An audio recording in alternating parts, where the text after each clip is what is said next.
Thank you. Godspeed. So that was the President of the United States confessing that he's about to get wiped out a week from now. No one is going to question the results of this election, Mr. President, because it's going to be a blowout. It's not even going to be close.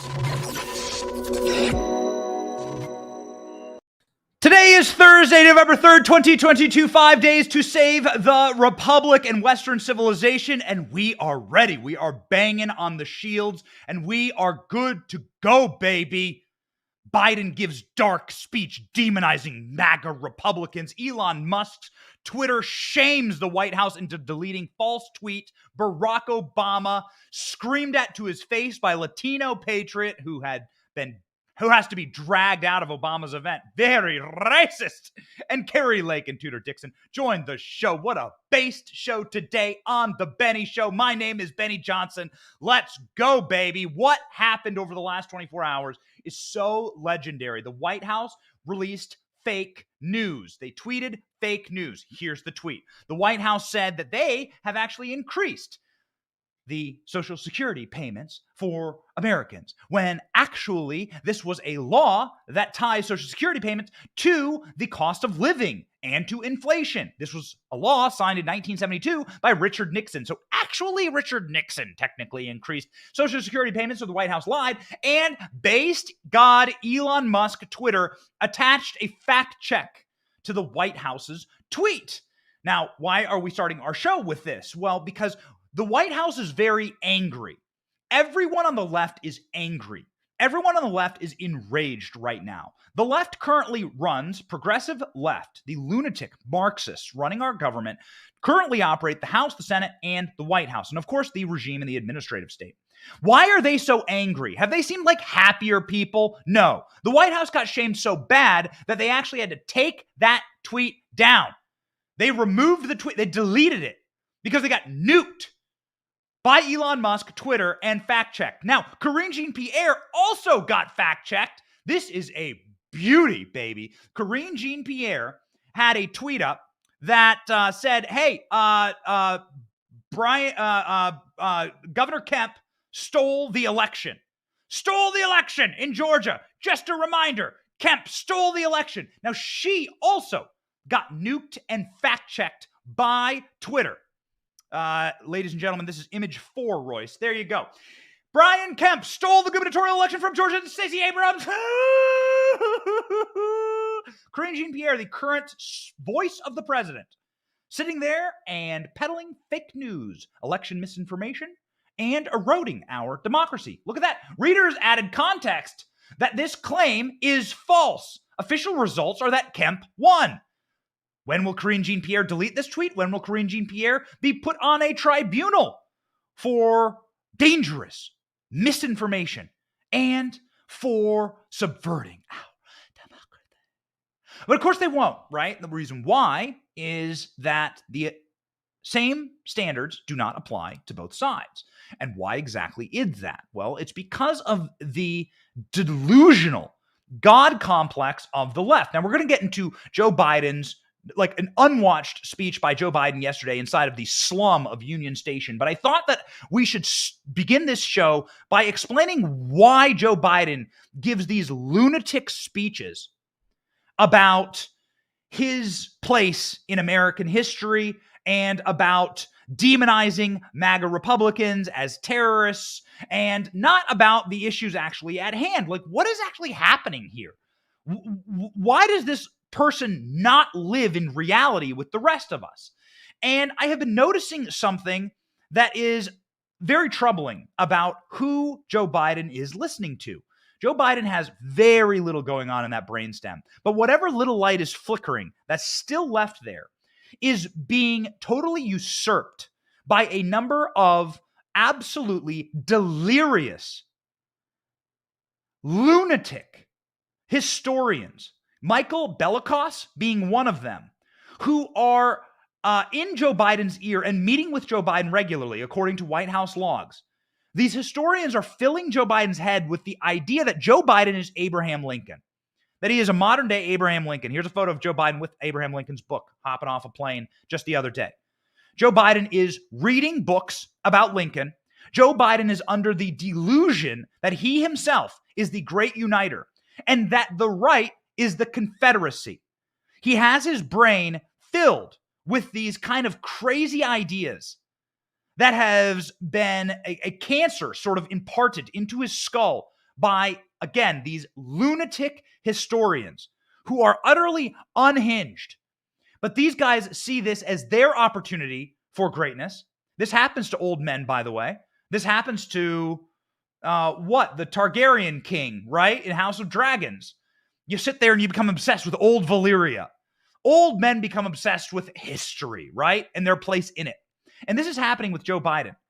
Michael Bellicos is a historian who's an absolutely unhinged individual on Twitter. And he is filling Joe Biden's brain with this poison that the right is actually the Confederacy and that Joe Biden is tantamount to Abraham Lincoln. You can see this in his speeches. You remember that unhinged Hitlerian red speech that he gave in Philadelphia where he called half the nation, half the country terrorists? Is this starting to make sense? Half the country are terrorists and Confederates and are against our union. This was what Joe Biden said in the speech. The person who had a major hand in writing that speech was, again, this deeply troubled historian, Michael Bellicos. And here's what he had to say on MSNBC after that speech. And, here's a case. What we talked about was for, just as you just mentioned, Chris, 1860. And someone who's an historian like you know all this. 1860, this country was in big jeopardy. It was splitting apart, house divided, slavery or non-slavery. And Lincoln cast the election of 1860 by saying, the House can't stand half slave or half free. We've got to choose. 1940, when Franklin Roosevelt was running for a third term, just as you just mentioned, Roosevelt didn't say the paramount issue this year is the minimum wage, although that was pretty important. So I said, and the others said, I'm happy to be transparent about it to President Biden in the map room. This is like 1860. This is like 1940. You have to talk about the large issue in the room. And just as Lincoln gave the House divided speech, just as Roosevelt gave a speech on the State of the Union about the four freedoms, as you well know, 1941, here is the time when President Biden has chosen. And by the way, we didn't help him write this speech. Yeah, right. Okay. So Biden met with all of these far left-wing historians in the map room of the White House. You just heard them talk about it there. Just like any old man, he's going to sit there obsessed with history and his part in it. Joe Biden, a human being, is going to be obsessed with who he is in history. And these lunatics have the delirium to convince Biden that he is Abraham Lincoln. And that the other side, again, the right is the Confederacy. Now, there's a couple problems with this analogy or metaphor. One, Abraham Lincoln spoke English. Joe Biden does not speak English. Abraham Lincoln was a master orator and was able to unite the country due to his eloquence. Joe Biden, of course, poo-poos in his pants. Joe Biden can't get through even a teleprompter speech with teleprompters the size of drive-in movie theater screens. We're going to show you that in just 1 second because last night's speech was, again, a disaster. But then this gets to the core of the issue, is that we're not in a hot civil war. And there is not slavery in this country. And if there is a side who would be akin to the Confederacy, it is actually the left. The reason why is because they wish to dehumanize people through abortion or censorship or the erosion of our rights. It is the left, in fact, the progressive Democrats who were the slave owners in the first place. Progressive Democrats cheered segregation. Progressive Democrats founded the KKK to attack black people and read the charter of the KKK, Republicans. It is, in fact, Democrats who throughout their entire history has only ever been a party in order for the enslavement of other human beings. Whether that be physical enslavement, which is how this party started in the antebellum South, or metaphorical enslavement through propaganda, through lies, through corporate press, and through the venal attempts at total victimhood for the people who follow the diktats of the Democratic Party. Joe Biden himself is the person who is overseeing what would be the most akin to the Confederacy today, the dehumanization of human life. the atheistic and evil manifestation and perversion of the scriptures that God didn't create everyone equal and that some lives are more important than others. The elite's lives are more important than you, the plebs.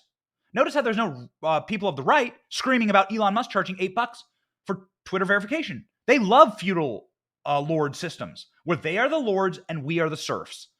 That is the left, and that is in their psyche. That is how Joe Biden thinks. And so what has been infused into Joe Biden's mind is a deep and abiding perversion. So you have to see everything Joe Biden does through this lens. He thinks he's modern day Abraham Lincoln. Again, what a sad, delusional, dementia-addled creep to assume that. And he is dead wrong. But that's why you get speeches like last night. Last night, Joe Biden gave, again, a venal, sick attack on law-abiding Americans, trying to make the case that a nudist, illegal immigrant, confirmed, by the way, as of this morning, DHS announced that this guy was an illegal immigrant and will be deported to Canada after criminal charges here in America.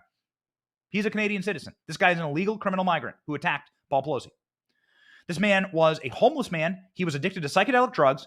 He lived in a BLM flop house, LGBTQ plus flag out front with marijuana leaves on it. This man was an abuser of his own children and has a deeply sketchy past. Was only ever known as a far left progressive. Joe Biden decided to make him a big MAGA person last night. Yeah, definitely equals that guy's life equals MAGA. Here's Joe Biden spinning his sickening lies because he thinks he's somehow fighting the Confederacy of which he leads. Thankfully, by the grace of God, Paul survived. All this happened after the assault, and it's hard to even say. It's hard to even say. After the assailant entered the home asking, "Where's Nancy? Where's Nancy?" Those are the very same words used by the mob when they stormed the United States Capitol on January the 6th, when they broke windows, kicked in the doors, brutally attacked law enforcement, roamed the corridors, hunting for officials. Sick, old, demented bastard. The nudist, homeless, illegal immigrant that's in this country because of your broke-ass immigration laws, who's living homeless, addicted to psychedelic drugs that you allow to come across our borders inside of a sanctuary state, is somehow MAGA. Here, Joe Biden continued.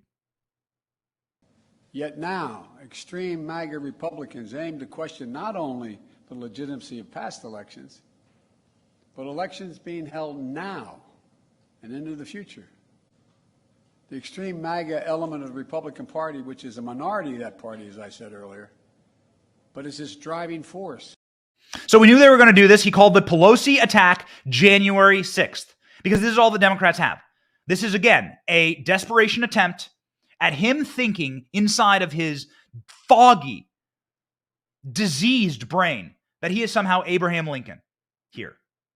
When, again, in fact, he is tantamount to the Confederate leader. All right? Watch. Let's remember that democracy is a covenant. We need to start looking out for each other again, seeing ourselves as we the people, not as entrenched enemies. This is a choice we can make.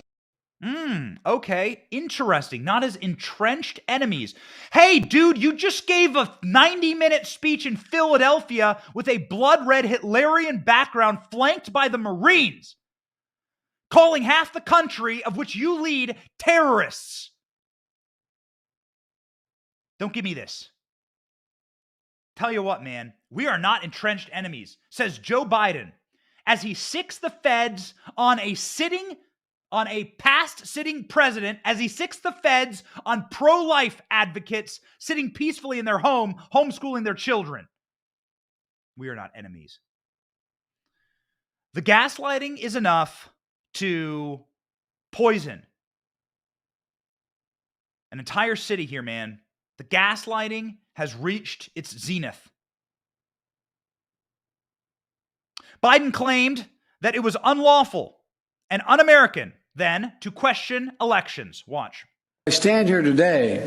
There are candidates running for every level of office in America, for governor, Congress, Attorney General, Secretary of State, who won't commit, they will not commit to accepting the results of elections that they're running in. This is a path to chaos in America. It's unprecedented. It's unlawful. And it's un-American.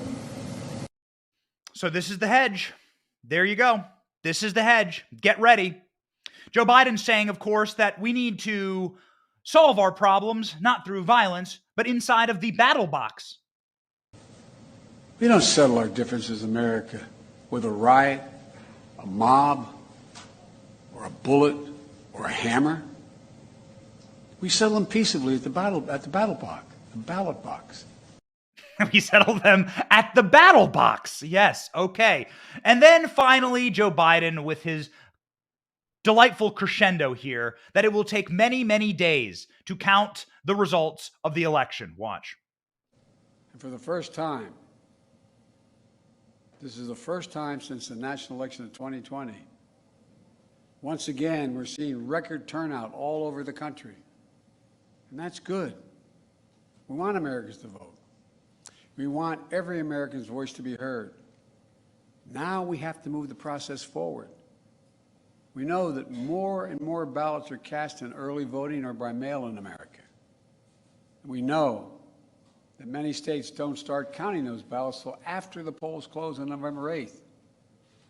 That means in some cases we won't know the winner of the election for a few days, until a few days after the election. It takes time to count all legitimate ballots in a legal and orderly manner.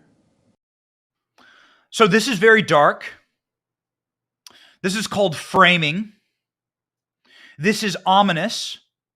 What a dark and sick thing to say. The country, of course, is in total collapse. Not once in that speech did Joe Biden mention fentanyl, open border, inflation, the economy. Not once in that speech did Joe Biden mention nuclear war with Russia, of which he is fomenting. Not once in that speech did Joe Biden mention that the person who attacked Paul Pelosi was an illegal immigrant. Instead, he says we're going to wait many, many days to count all legitimate votes. Interesting. Let's talk about legitimate votes here. Because what they're trying to do is gaslight you. This entire thing is a gaslight. So let's go back to Abraham Lincoln days, right? Where you literally would have gas lanterns. This is what Joe Biden thinks he's living through. He thinks he is the personification of Abraham Lincoln. Let's go back to those days. All right, I'm with you. Let's go back to paper ballots. Let's go back to, like, you want to count them? Here's a stack. That's legitimate. That's what legitimate voting is, right? Here's the stack of legitimate ballots, and that's transparency. Transparency cures everything. You know, they have footage of the Paul Pelosi attack. They have body cam footage. They have Capitol Police footage of the Paul Pelosi attack.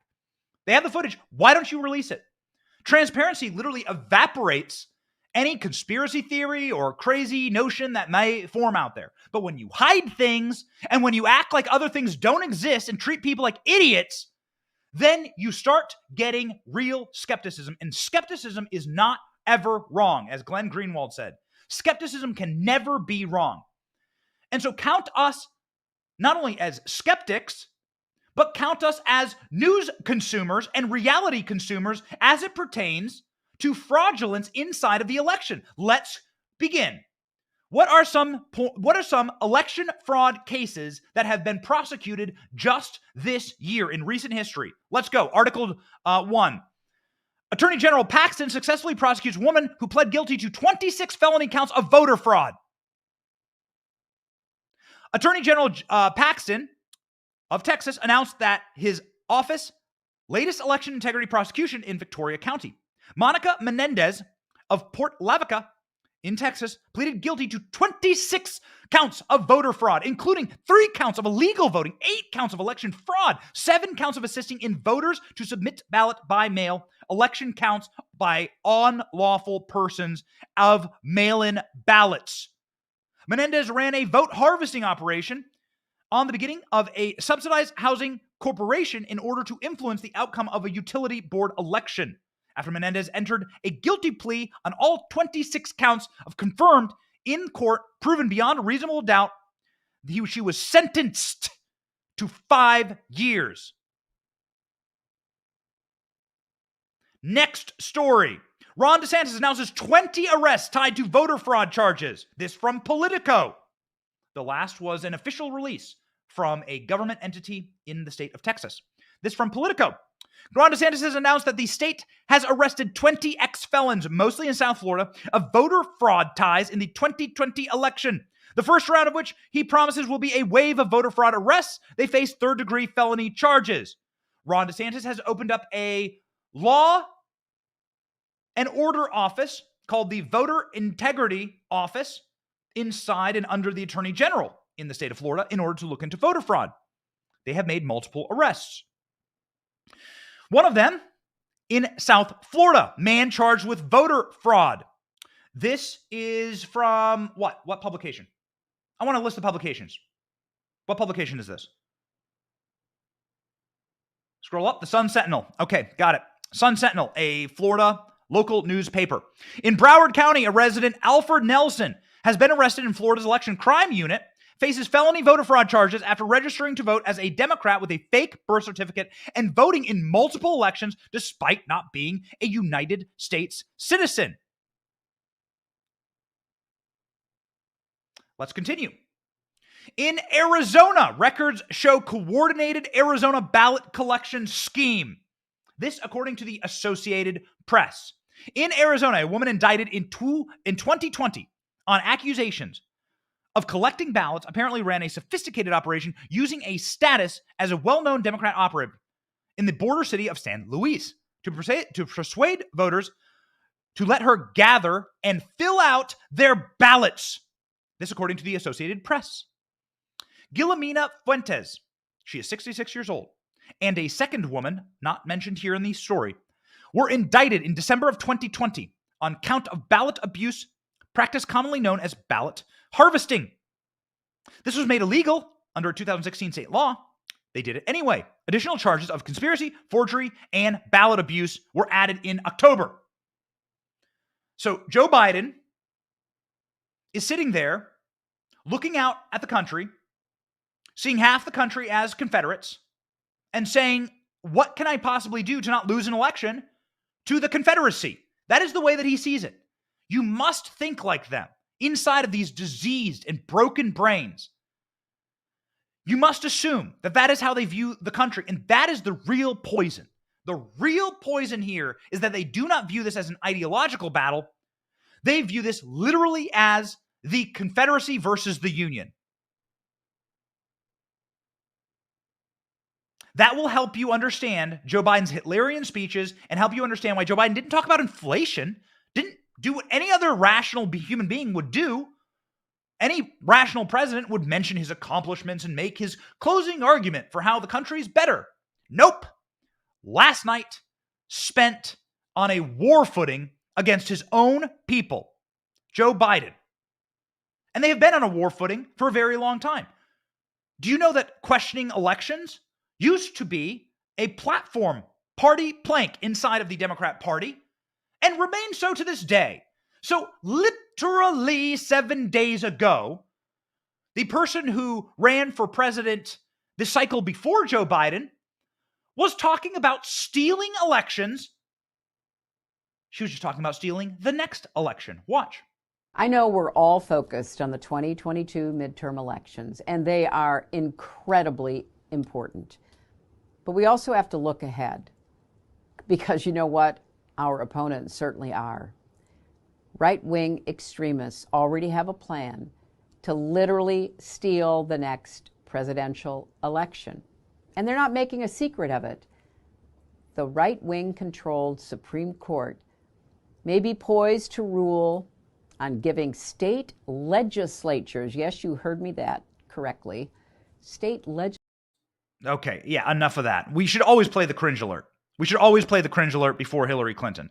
I think that Hillary Clinton is in this next supercut, so we'll do the cringe alert, then we'll do this next supercut. Hillary Clinton, so to get this straight, Joe Biden sat there and called everyone who denies an election result or questions an election a terrorist last night. On the same week that Hillary Clinton, who's actively promoting and fundraising for Joe Biden right now, is questioning the election.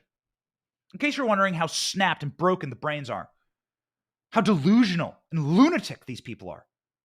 And they have been doing this for a very long time. The rules are this. If we do not win, if it is a result we don't like, then the election was illegitimate. Those are the rules of the left. You saw Karine Jean-Pierre get fact-checked on Twitter.com for questioning the results of an election, for saying that Brian Kemp stole the Georgia election. That's what Karine Jean-Pierre said. That's the voice piece of Joe Biden, the mouthpiece of Joe Biden. And they've been doing this for years. So if you want to talk about a real confederacy, man, we got you.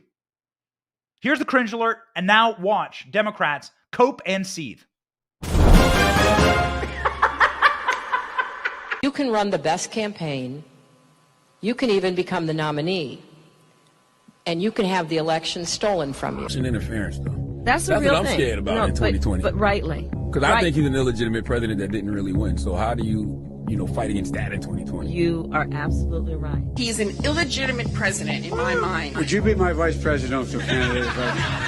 Folks, look, I absolutely agree. Trump knows he's an illegitimate president. The president-elect, although legally elected, is not legitimate. I don't see this president-elect as a legitimate president. You said you believe that Russia's interference altered the outcome of the election. I do. We have a president who, if in fact it is proven, has been assisted by the Russians and may in fact not be a legitimate president. The one thing that Trump is fearful of when it comes to his being president is that finally we will see how illegitimate his victory actually was. I have an objection. I object to the 15 votes from the state of North Carolina. I object because people are horrified. He's an illegitimate president. Do you believe Trump is a legitimate president? What I believe is that there's no question that the outcome of this election was affected by the Russian interference. But there absolutely is a cloud of illegitimacy. There is no substitute for victory. That's it. The Marxist cares about a single thing, mainlining power. They will do anything. They are shameless. They will gaslight. They will lie. They will do anything. They will debase and degrade themselves for power. Last night, Barack Obama was in Arizona campaigning with a convicted racist against black people. Katie Hobbs is a convicted multi-million-dollar settlement racist confirmed against black people. And here goes fraud. Barack Obama denigrating and just debasing himself there, standing on stage with anti-black racist Katie Hobbs, who, thank God, we will not have to ever play another clip of her in 5 days when Kari Lake cleans up and becomes the legitimate governor of Arizona. And Kari Lake joins us now.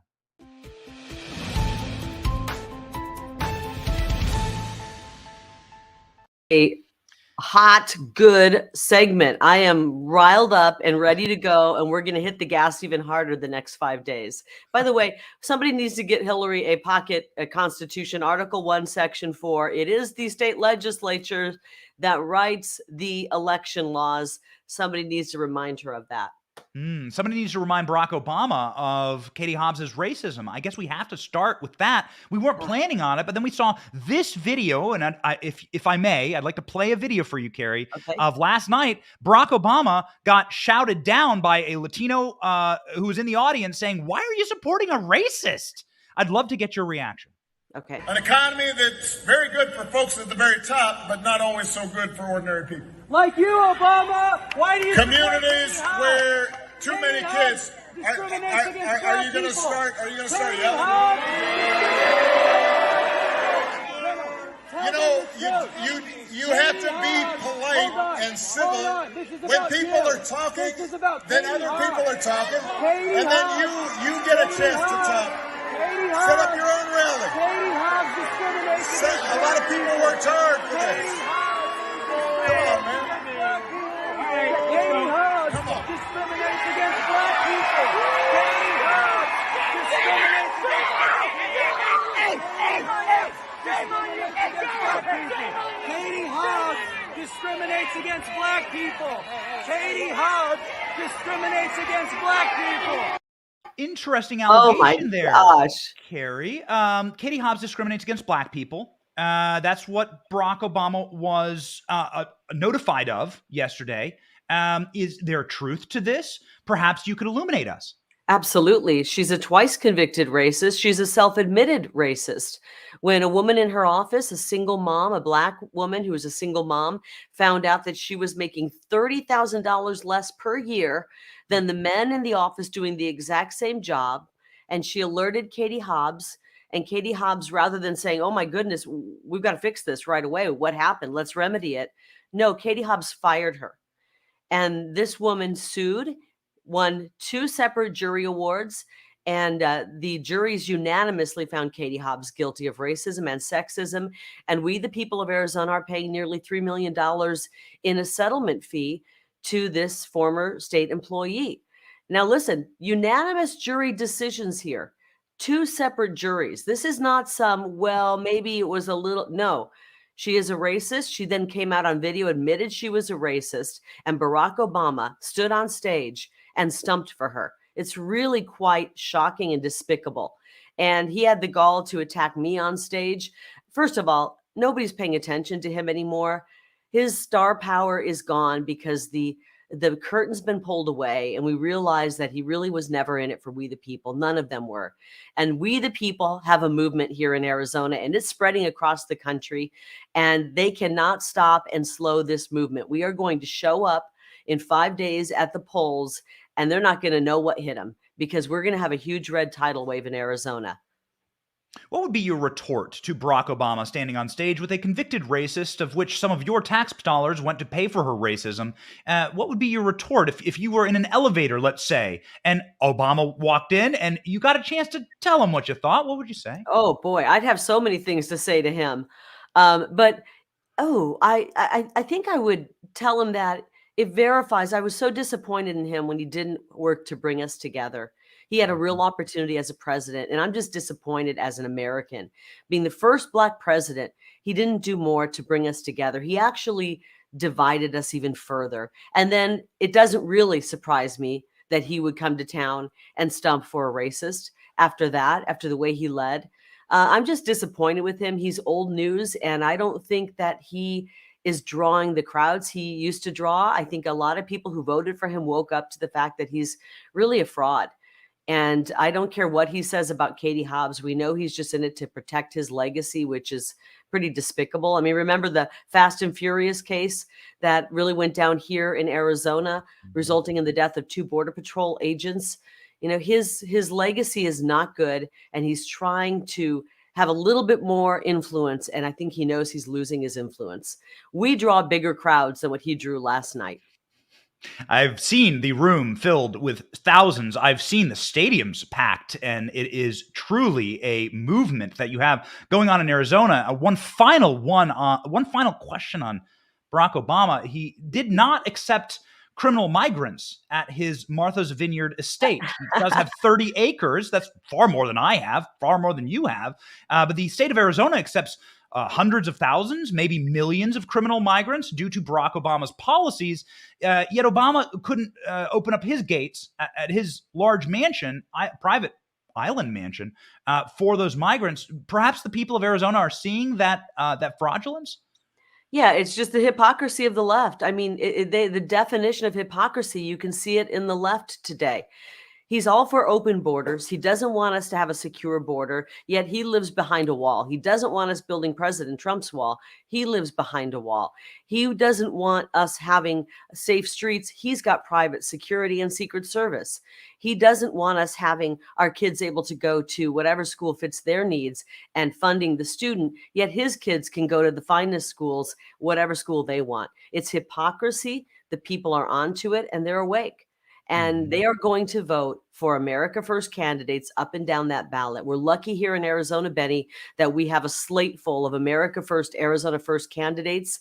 And I think people are going to go out and vote for them like they've never voted before. My husband was out for a walk this morning, or a hike this morning, and he had my shirt on, the Kari Lake shirt and the Kari Lake hat on. And somebody stopped him and said, "I am so excited about voting for Kari Lake. I'm spreading the word on my social media. Last election in 2020, I didn't feel that I could voice my political opinions. And now I am speaking out because we are on the last days of saving this country." And I think a lot of people are speaking out now who were silent 2 years ago. They realize if we don't step up and speak out now, we will lose this great country. Kari, I've been a huge fan of yours for such a long time, and it's just remarkable what you've done in Arizona. But if I may, and I hope you don't take this as an insult, I never thought I'd see a poll like this. We have this poll, this recent poll, where you're up double digits on Katie Hobbs. Now, as a fan of yours and somebody who's always supported your candidacy, I got to say, I have to admit, this is awe-inspiring. What's happening here in Arizona? No one was expecting this. Well, I see that on the ground every day, to be honest. I see a massive movement. I see people who've never been involved in politics, Benny. Moms who don't even have time to be involved in politics are showing up. They've got their kids in tow, or they get a babysitter and they come out to one of our rallies. They're involved in our movement, Moms for Kari, Latinos for Kari, one of our coalitions. We have a movement of people who've never been involved in politics, who are off the sideline and in the game because they see that the left is going after their kids. They see that the left is going after the Constitution, and they're fighting for their children right now. I see that on the ground every day. We have a huge movement. We draw massive crowds wherever we go. So I've been more surprised, to be honest, about those polls saying it's neck and neck or too close to call. We've had 3 great polls come out in the last few days. 2 of them showing that we're up 11 points. 1 of them showing we are up 9 points. I think that is more accurate, to be honest. Mm-hmm. So we are in the home stretch here. What is the closing message? 5 days to go. The closing message is this is the most important election of our lifetime, and I think everyone knows it. We have to get out and vote like our lives depend on it. But more importantly, we have to go out and vote like our children's future depends on it, like our children's freedom depends on it. We have a wide open border. If we don't do the hard work and close the border to illegal activity, take away the border operation from the cartels, we won't have a state anymore and we won't have a country. I'm willing to do that hard work. I'm willing to take on that fight with the federal government and the cartels. I'm willing to back the blue and fund our police and make our streets safe again, tackle chronic street homelessness, work to get your kids a true education, not a brainwashing. I've got kids of my own. I want them to come out of school smarter, not confused. And we're going to do that in Arizona. I do want people to know, as dark as things feel right now, I am so hopeful for our future, Benny. And I'm not just saying that. What I see is so invigorating and amazing, with moms and dads, real people stepping forward, taking back control of their government as our founding fathers envisioned. And so get out and vote on the 8th.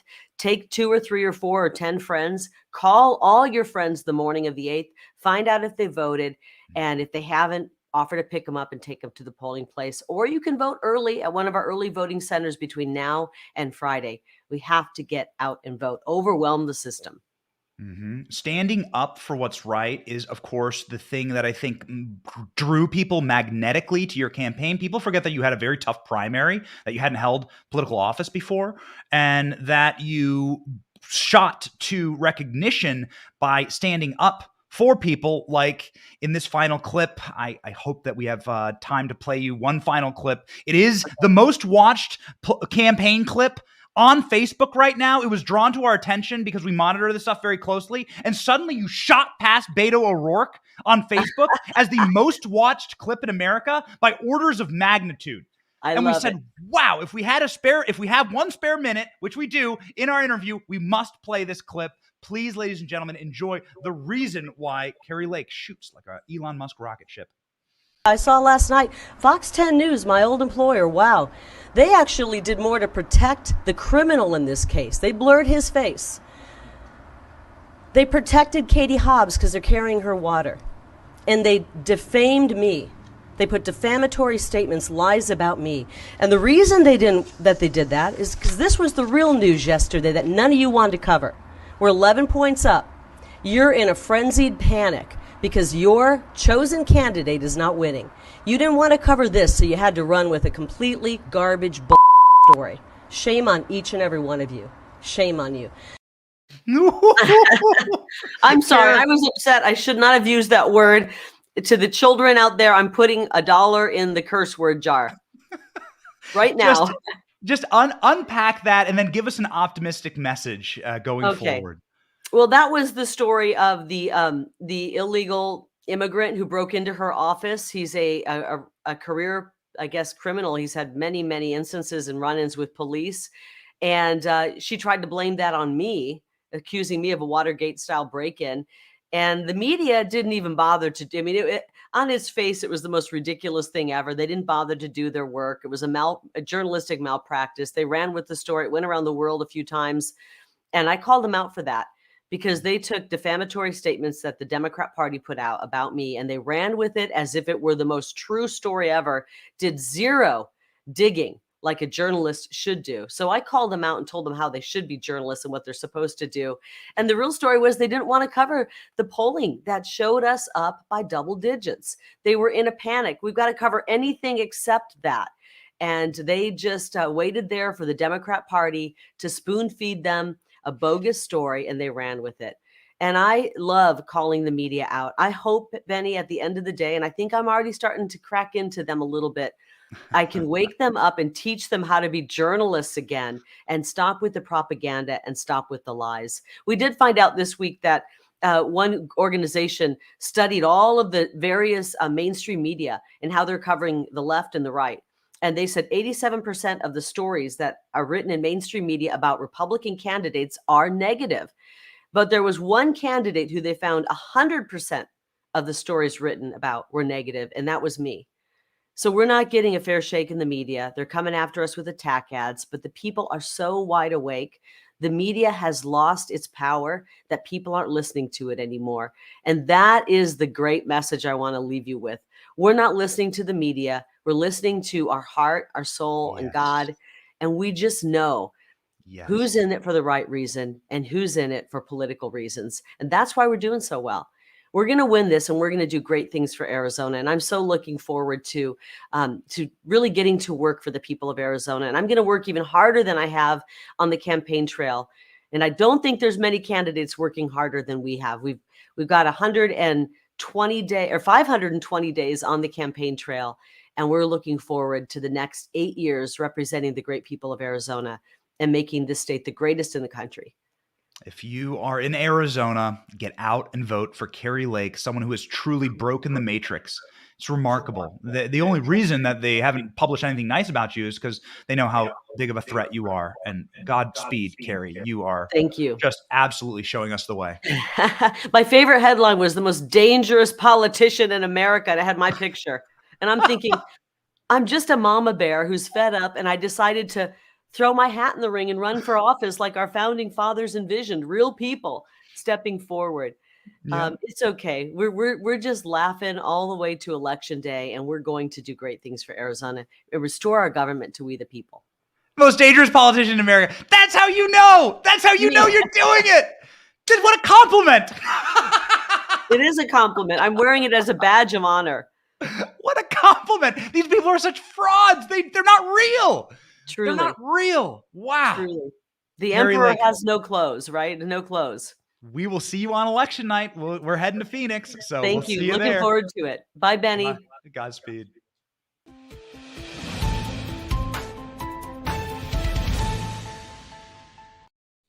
All right, ladies and gentlemen, if you are not enthusiastic after this show, if you are not uplifted, let me tell you what. There is not just a wave. People say it's a red wave. Come on. I live in Florida, all right? I live in Florida. I see waves. My 2-year-old can go play around in the little waves. It's not a wave. This is a red meteorite that is crashing into the DNC from the red planet that has broken off.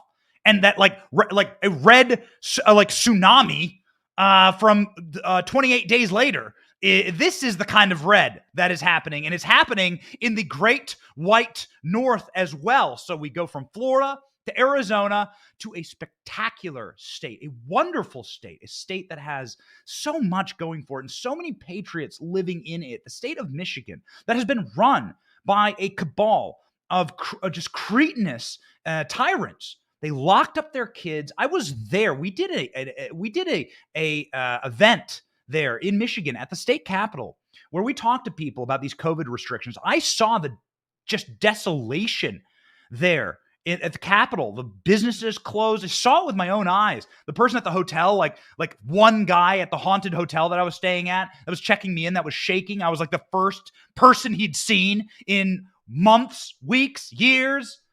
How long did they lock down their children? And only to reopen their schools to pornographic material in their schools for the children. There's only one person who has been fighting those powers, those sick, venal powers.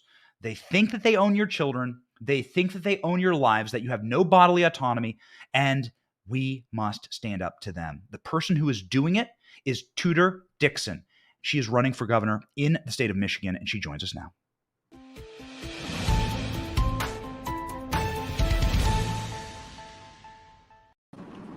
Thank you so much for being on the program. Really appreciate it, Tudor. Yes, thank you for having me. I'm excited to be here with you. All right, we're on a bus. Are we on a bus? Yeah. Yes, we are on a bus, and despite what Gretchen Whitmer said, she has not fixed the road, so you're going to see me bouncing around a little bit. She ran on fixing the roads. That was like the thing, right? I'm from the Midwest. I'm from Iowa, and it's like I heard stories about, this lady's going to fix the roads. So that hasn't happened. No, that's why you'll see me moving in and out of the shot, because they have not been fixed. So it sounds like instead of putting asphalt into potholes in the roads, she put up yellow tape around gardening sections in Walmart. Absolutely. I think people are starting to remember having her come out and do the debate. People remembered what it was like to have her come out every week and tell us what we were locked away from that week. We were told that if we had Thanksgiving gatherings, our neighbors would come to the police and tell on us. We weren't allowed to buy seeds. The greenhouses were shut down for even curbside delivery of Easter lilies. You couldn't go out fishing. You couldn't go out golfing. There was nothing that you could do. We were locked away from everything in the state of Michigan, unless you were Gretchen Whitmer, and then you could do all of those things. Yes. Her husband got a pass.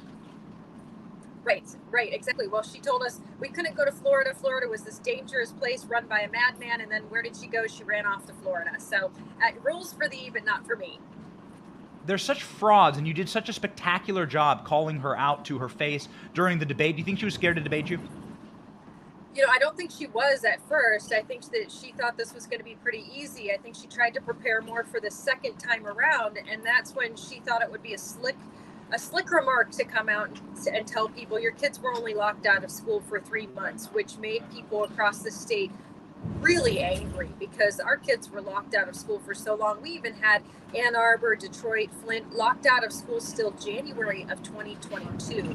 So it's not just that they were locked out, but it's the amount of learning loss our kids have suffered and the arrogance of just kind of smirking and talking out of the side of your mouth. Our kids were out of school for 3 months is what Gretchen Whitmer said. And parents and students across the state went, how could you lie about that? It seems like candidates like you are coalescing Glenn Youngkin style, making this the party of parents. I am from, again, the Midwest, a lot of families. The Midwest is not where, like, you move to be single till you're 45, right? Living in a studio apartment or microwave dinners for one. Midwest are where families are built. And there is this crazy coalition of Mideastern immigrants and Muslim parents that are creating a base of support for you that I don't think any Republican has ever had. And I'm looking here reading these polls, and I'm seeing a lot of articles attacking these people, which proves that you're clearly reaching them. Talk to us about this dynamic in the state of Michigan. I think what you need to understand about Democrats, and I know you understand this, Benny, is that they will always take the votes that they think they've always had for granted. And they will not try to hear from those people. They just think this is what you're supposed to do, so you will vote for us. Well, we do have a very large Muslim community here in the state of Michigan, a big community in Dearborn, Michigan. And we had heard out on the campaign trail that they were having their own rallies, 800, 1,000 people strong, coming out and saying, we don't like this stuff in schools. Well, they knew that at the same time, I was also campaigning on making sure that we get the sex and gender content out of kindergarten through third grade and any age inappropriate books out of schools and protecting our kids from that. They came to one of my rallies and one of the dads said, hey, we've stood up against this. And I went to my Democrat elected officials and said, do you know what these books are? They're really disgusting. They're teaching kids how to have sex and I want them out of the schools. And he said, I was called a racist and a bigot and I was told there was no place for me. He said, I had been running for a position in government as a Democrat. I've stepped away, and this time I will be voting for the Republicans. This story, we told this story at the debate. Stephen Colbert picked this up and said that this was not true. It has angered that community even more because they say, listen, you're making fun of us when we tell you that this is truly our concerns. The Democrats don't care. You're expected to vote for them regardless of your concerns as a parent. Yes. And these lies continue apace. And one of the things that really brought you to our attention is after the press conference, you were just going flamethrower, full flamethrower on this gaggle. It's incredible. I hope you don't mind. We have our favorite clip of you after the debates, and it's just a thing of beauty. The governor forced people to get vaccines. Can you clarify that comment? Michigan never had a mandate. I was talking about her Vax to Normal program that said if we wanted to have our freedoms and liberties back, that we had to get to a certain percentage of people that were vaxxed. Tudor, Zach Gorchov from Onward News Service. You've been critical of schools remaining closed, but as governor, what would you have done for school districts? Their school boards decided we are going to remain in a virtual posture instead of going to in-person. What could you have done? What would you have done? We saw other states like Florida that said we are going to have schools in person, that's critical, and that's what we should have done in the state of Michigan. We saw other states opening their schools, and the children were safe, and they ended up having much less learning loss than the state of Michigan. You can find this clip on the full clip on our social media. It goes on for 3.5 minutes like that. Just like, whew. It was remarkable. Did you do media training, or are you just like Mama Bear? You know, I've been doing this for 18 months now, so I've learned that we don't have any friendly media in the state of Michigan that is going to actually be honest about what happened in that debate. Here they are the next day coming out and saying, you know, well, maybe Gretchen Whitmer's right on the 3 months, and we're just astonished. How can you possibly say that? Parents know how long their kids were out of school. So it's just been kind of this learning process of we're not going to let them throw these lies out there anymore. The media has a responsibility to be honest. They're journalists. Our media has a tendency to not be honest, and so or to try to manipulate the story. Of course, we were told we had to get vaccinated. We literally had a vax to normal schedule saying if this percentage of the state of Michigan gets vaccinated, then you guys are allowed to do this. How asinine to think that we have to actually have people getting to a certain point to get our freedoms and liberties back. But that's how it was in the state of Michigan. That's how Gretchen Whitmer treated the people of Michigan. And guess what? It ultimately didn't work, and she had to back off of that because government is not meant to control the people. We are here to provide fundamentals that she has failed on every time. The fundamentals of education, the fundamentals of safe communities, the fundamentals of infrastructure. And as you can see from me bouncing around on this bus, that certainly hasn't been taken care of in the state of Michigan. Somebody who is taking care of the state of Michigan is you. These polls are absolutely spectacular. We have one of the most recent polls showing you in a dead heat, completely tied. They've pumped millions into the state, and you have come like the great white north. Tell us what is the message that has essentially brought this to a dead heat inside of a state the Democrats thought that they could win forever? Well, look, you see the message from Joe Biden. Gretchen Whitmer and Joe Biden have been very close this entire time. She's had him in campaigning for him. He comes out and he says, don't vote for Republicans, and has no option for why you should vote for Democrats. They keep saying democracy is at risk. One of our reporters here, I will say, they actually said it best. He said, it's not democracy that's at risk, it's democratic power that is at risk. That is definitely true. We have our lieutenant governor who went into the city of Detroit at a rally, and he said, this election is about political power, and we get political power from the city of Detroit. This election is about service. It's about leadership. It's about taking care of the people of Michigan, and that's what they got wrong for 4 years. And we are going to make sure that the people of Michigan know we are here to bring this state back for the people. We've traveled the entire state. We've listened to everyone's concerns. We are taking them seriously. We do not mock them on the debate stage. We do not talk out of the side of our mouths and joke about the people of this state. We take them seriously, every single issue, all of the small businesses that closed in this state, the 82,000 jobs that we lost, the 3,000 restaurants that are permanently closed because of our policies. We will take care of the people. We will rebuild our business community here. Man, what a beautiful message. And as somebody from the Midwest, this is the resonant message.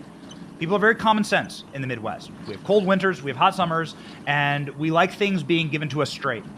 And Gretchen Whitmer has just been such a fraudulent liar. It's really repulsive. And also, you have a beautiful state. It's wonderful to be outside in the Midwest. It is beautiful in all 4 seasons. And like to lock people down to close out their gardening, man, that is a bridge too far. So Godspeed, Tudor Dixon. Please. And we take those warm months very seriously. So don't lock us out of our warm months. But listen, have your viewers please go to TudorDixon.com because we're running up against a machine. We want your help. Help us out. Make sure Gretchen Whitmer does not go to higher office because we don't want her in Michigan. We certainly don't want her in the national scene. We have the website up right now. You can see media, meet up, take action. Where are you headed right now? Well, right now we are headed to Plymouth, Michigan. We're on our bus. We're on our bus tour. We're having a rally in Plymouth. Just came from Saginaw. We'll be going through the state there for the next 5 days. And I think we're going to have a very good night on Tuesday. All right. All right. We're rooting for you. Godspeed, Tudor Dixon. Thank you.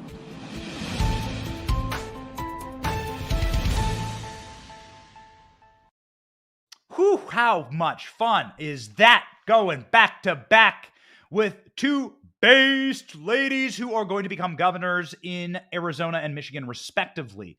Now, these are really fun things to do, interviews with these candidates. We are working on technology here to make sure that you can assist us in interviewing these candidates in the future and these politicians in the future. We're working on technology at the Benny Show to make sure that you can have your questions answered, that we can put up questions on screen, that we can make this more of an interactive thing. We think that would be like a great service for Americans to be able to speak with our politicians directly. It doesn't happen enough. And so we are going to be the vector for that. And we're very excited about it.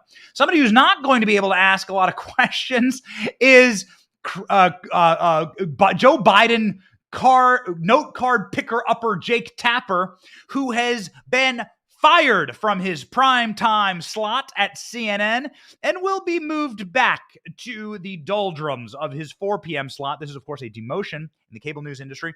Jake Tapper had gotten Chris Cuomo's 9 p.m. slot as an experiment and was told, no, nobody wants to watch you. You suck. This is what happened. CNN has decided not to let Jake Tapper keep Chris Cuomo's 9 p.m. primetime slot following poor viewership. Oh, interesting. Throwing a hurdle into the plans for the anchor to become the face of the news channel. Tapper is one of the channel's lead Washington anchors, has been tapped for the time slot less than a month ago ahead of this year's midterm elections. At that time, the network said that it would change the temporary settings and make sure that Tapper's new gig was ready to go, but it will now end on November 11th. See ya, Jake Tapper. The decision is the latest in a series of sweeping changes enacted by network head Kari Lake, the new CEO, who took the job after Cuomo's ouster. Since then, the station has failed to fill the slot associated with the anchor. Chris Cuomo, I know this will come as a shock to you, but was the highest rated dude at CNN. Ratings for the hour have suffered severely since Cuomo's departure. The 52-year-old Cuomo, who manned the desk for years, got a new job at News Nation, but he can't get ratings there. So, little Schadenfreude. And, hey, man, sucks to suck. You're fake news. We call you fake news. We rule it. It has been ruled. Judge Benny in session. You are fake news. You are fake news, okay? You are fake news. And we have a new thing here at the Benny Show. It's called Jake Tapper demanding that we listen. But we're not going to listen. AOC, go. All right, listen. All right, listen. Okay, listen. We're gonna use that so much. We're gonna work on it. We're gonna make that into like a cutscene. It's gonna be amazing. All right. So Jake Tapper goes, please watch my show. I want you to listen. And then AOC is gonna hop on. It's gonna be awesome. It's gonna be awesome. Let's see here. One thing that Joe Biden does not want you to listen to is the Washington Post, who's declaring that Joe Biden and Kamala should both drop out for 2024 for the sake of the country. Far be it for us to listen to the Washington Post, but here we go. An op-ed by the Washington Post calling for President Biden and Vice President Kamala Harris to bow out of the 2024 campaign for the sake of the country. George Will pointed out that a slew of Biden gaffes and verbal blunders are reason enough for Joe Biden to not seek another term. Yo! He's right. George Will is a very disappointing anti-Trumper. Like, I used to read George Will, like George Will's analysis on things back in the day, and now he's just a very sad, beleaguered old person. The scathing op-ed piece comes just after Biden fumbled his words during a campaign stop in Florida, where he confused the American war in Iraq with the Russian war in Ukraine, flubbed again by saying his son Beau died in Iraq, when in fact he died in 2015 of brain cancer. And just a normal thing for someone to forget how their son died. Just a normal thing. You know, your son dies, and you're sitting there, you're eating, crackers at Cracker Barrel, and you just forget about it. You just forget, what happened there. Joe Biden. Complete garbage. He says this stuff in order to gain some type of sympathy points. And it's of course terrible that his son died, but he often says it in context of that he was serving in war for this country when he died, which is false. He died tragically of brain cancer. So quit. Again, these people are they have no souls. They have darkened, blackened souls. Okay. Nothing but power for the Marxists. Nothing but power. They'll do anything. Man, a sick man, a sick family. George Will, wrote that Biden did not sign the $246 billion student loan forgiveness law into law like the president had claimed. He goes through a bunch of lies from the administration. Biden announced that he decided to cancel $10,000 with student loan and as much as $20,000 for people in Pell Grants. However, the federal appeals court has temporarily blocked Biden's plan, creating uncertainty for millions of borrowers, of course, because I should not have to pay for your stupid decisions in life, or Royce. But the op-ed since on Wednesday pushed home his point that loan forgiveness was not something accomplished by law that Biden had signed. Biden lied and said that he had signed student loan forgiveness into law. The article goes on and on and on to point out that Kamala Harris is no better and that they both need to resign. And he says that Kamala Harris needs to start reading books there. Someone giving a book report on a book she has not read is how he describes Kamala Harris. True. Her style betrays a self-satisfied exaggeration of her aptitudes, lacking natural talent. She needs to prepare, but evidently doesn't. Complacency and arrogance make ruinous her compound, he wrote. Ladies and gentlemen, somebody who was ruined last night was Barack Obama by our dear friend Drew Hernandez. We did play that clip for Kari Lake, but we thought, why not sign off today by playing it once more, because it is a glorious clip. Drew Hernandez calling out Barack Obama to his face that he is campaigning currently with a racist. An economy that's very good for folks at the very top, but not always so good for ordinary people. Like you, Obama. Why do you communities where too many kids are you going to start? Are you going to start yelling?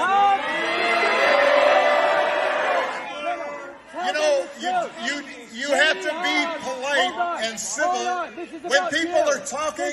Then other people are talking, and then you get a chance to talk. Set up your own rally. A lot of people worked hard for this. Come on, man. Katie Hobbs discriminates against black people.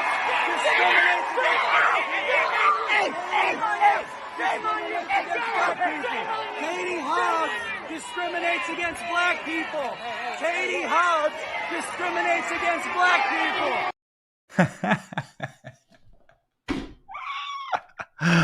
Activism is a powerful tool, and the right doesn't use this. In fact, activism is how you get the major change in society throughout generations. It's activism that brought you the Civil Rights Act. It's activism that technically brought you the end of slavery in this country, that the delirious and utterly lunatic Joe Biden thinks that he is somehow on the right side of, thinks that he's Abraham Lincoln. No, bro. No, sorry, man.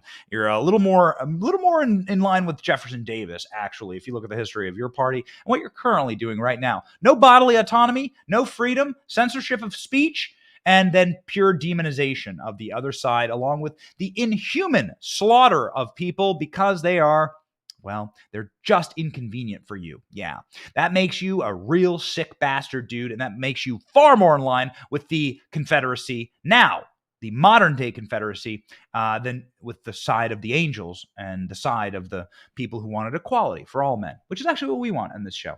We want freedom for everyone. We want freedom for all men. Freedom of speech, freedom of movement, freedom of bodily autonomy, freedom to vote, as long as you're not a felon or an illegal immigrant. Illegal immigrants are the people who are let into this country, and one of them, tragically, attacked Paul Pelosi. Funny that Joe Biden didn't mention that in his screed last night, that this guy was illegally in the country because of our broken immigration system. But here we go. We'll mention it. We'll say it on this program because we tell you the truth, because we are guided by the truth. We are guided by simple principles here: God, family, country. Those are the things that we care about. We also care about remaining free men and women because we were born that way. God made us that way, and we're going to fight to stay that way. But it is a fight, and it does take you standing up and doing something about it. So that's why we had Kari Lake, Tudor Dixon on this show. That's why we do this show every single day and night. And it's why we are energized and happy to be here, ladies and gentlemen. We are proud Americans. Whew, and we're going to stay that way. My name is Benny Johnson, and this is The Benny Show.